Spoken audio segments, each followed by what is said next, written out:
देश की सबसे बड़ी अदालत ने एक महत्वपूर्ण फैसला सुनाया है जिसमें उसने कहा है कि अगर कोई हिंदू, बौद्ध और सिख धर्म परिवर्तन करके ईसाई या मुस्लिम बन जाता है तो ऐसा करते ही उसका एससी का दर्जा समाप्त हो जाएगा, उसको अनुसूचित जनजाति के मिलने वाले तमाम लाभ शून्य हो जाएंगे।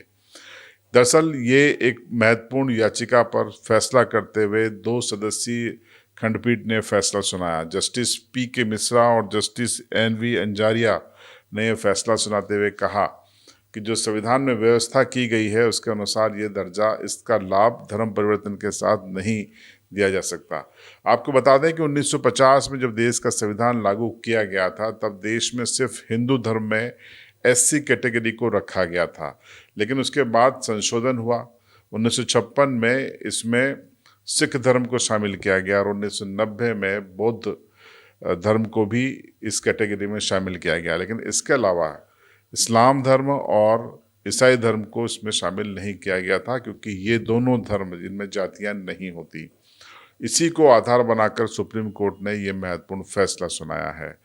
आपको बता दें कि लंबे समय से आदिवासी इलाकों में भी डिलिस्टिंग की मांग कई संगठन कर रहे हैं। उनका कहना है कि जो आदिवासी अपने जो परंपराएं हैं और जो पूजा पद्धति है उसको छोड़कर अन्य धर्मों की पूजा पद्धति अपना लेते हैं, खासतौर पर धर्मांतरण का आरोप है उनका कि ईसाई धर्मांतरण करने वाली कुछ संस्थाएं प्रलोभन देकर धर्मांतरण करा रही हैं, तो उनका भी ये दर्जा एसटी का समाप्त कर दिया जाए। इसको लेकर भी लगातार बैठकें हो रही हैं, ज्ञापन हो रहे हैं और 24 मई को राजधानी दिल्ली में 5 लाख आदिवासी विभिन्न संगठनों के बैनर तले यहाँ पर प्रदर्शन करने वाले हैं।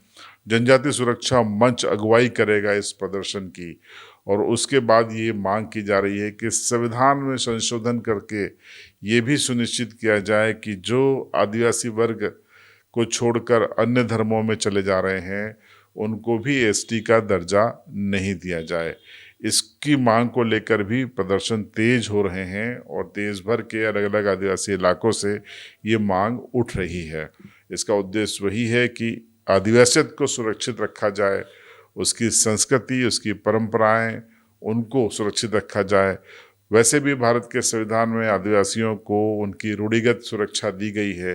राष्ट्रपति और राज्यपाल को उनका एक तरीके से अभिभावक माना गया है और रूढ़ियों का संरक्षण भी प्राप्त है। ऐसे में लगातार चिंता यही है कि जब धर्मांतरण आदिवासियों का हो रहा है उससे आदिवासियत को खतरा है और इसीलिए डिलिस्टिंग की मांग हो रही है। तो फिलहाल ये फैसला एससी कम्युनिटी के लिए आया है, एसटी के लिए नहीं आया है।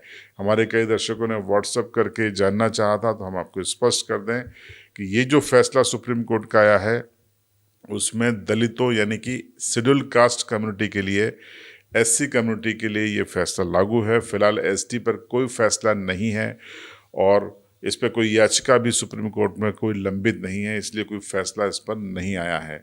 लेकिन एसटी कैटेगरी में डिलिस्टिंग की मांग हो रही है, ये मैंने आपको इस वीडियो में बताया। आप क्या सोचते हैं, डिलिस्टिंग ज़रूरी है या नहीं है? कमेंट में ज़रूर बताइएगा। चैनल पर नए हों तो सब्सक्राइब करके जाइएगा और बेल आइकन तो ज़रूर दबाइएगा।